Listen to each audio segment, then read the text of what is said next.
So, Jim, the donors, the heads of state have called upon the development partners to rally around this agenda. What do you think, what can we expect from the development partners? How can we see them kind of aligning behind this agenda, kind of supporting it, really engaging positively? And where's the opportunity there over the next 2 years to harness this momentum? Well, thanks, Ian. That's a great question, and a little bit hard to answer because every donor is different, but I'll put it in the context that I can. So I think one thing that is very critical about this agenda is the development of country-owned, evidence-based plans with inclusive and transparent policies. So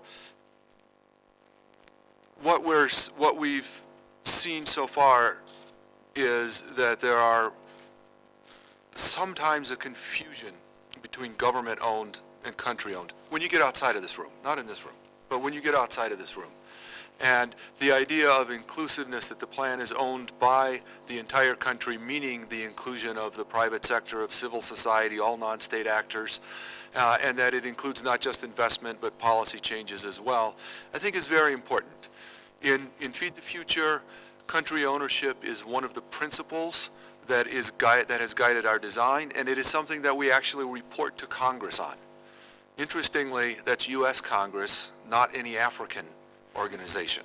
So country ownership needs some strengthening there, but I think you can expect donors to embrace country ownership, to provide more and better alignment behind country-owned national investment plans, and I think you can expect better donor coordination behind those plans.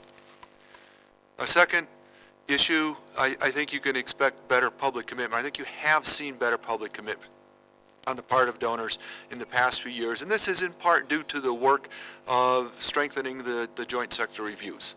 So I think this is going to be an important success story going forward. A third thing that I think donors like and are willing to become involved in is mutual accountability.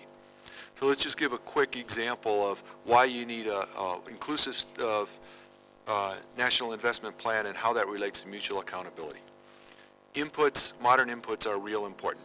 In some countries, the government doesn't trust the private sector to get the inputs to the farmer on time.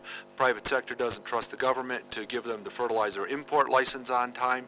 Private sector can't repay the credit because their inputs didn't come on time, so they aren't getting the yields that they are expecting. The financial sector won't give the credit to the farmers because they aren't paying it back. There's a role for civil society there in facilitating the payback of credit, but only if all the other stuff works. You got to get everyone in a room. You got to talk this out. You got to build the trust. You've got to make the commitments to make the entire system work, and you've got to be accountable for delivering on your commitments. So that's a key part of seeing the accelerated agricultural growth that Malabo is calling for. And I think donors will, if there's clear and sufficient work plans for putting that mutual accountability process in place, I think the donor interest is going to be very, very great. Finally, let me just make a total prognostication about the biennial review. If we're successful in putting all these things in place, and I'm optimistic about success, if we're successful in interministerial coordination, in multi-stakeholder engagement, in multi-country review and accountability of national agricultural plans and the success of the sector, then I think that the attention that you will get from donors will be amazing.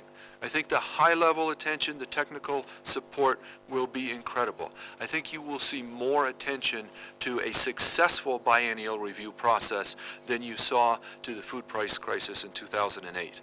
And that's something that you can really leverage for further and further, faster and faster accelerated growth. Great, thank you very much. It is exciting. It's funny, 6 years ago, it was in this room that I first met Boaz and Martin as we figured out how the donors were going to engage behind this agenda. So it's sort of full circle for me to hear that actually they're going to rally around again and get behind the agenda and be even more aligned and coordinated than they ever were before. So, good luck.